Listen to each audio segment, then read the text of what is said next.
Hi, my name is Erdkamp. I'm in 8th grade, and this is my poem, Irony.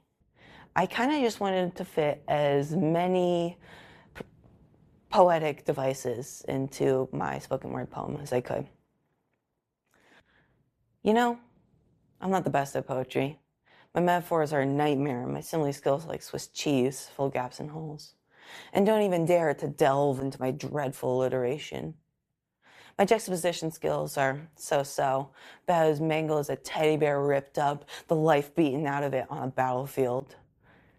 My personification stumbles through a poem, crashing with a bang and a boom like onomatopoeias. My hyperboles are the worst thing you ever read, and my imagery can make your ears and eyes bleed, blood flowing down your shirt, dripping to the ground, bubbling up, then drowning you, 1,000 tsunamis at once.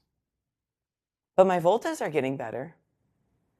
Anyway, my chiasmus skills are a terrible sight, a sight so full of terror, you will scream in dread, a dreadful scream. Haikus, mine are poor. The worst poetry ever, a plague on the world. And don't even get me started on my abysmal irony. I don't know how to do it, and anyone who says otherwise is lying. Thank you.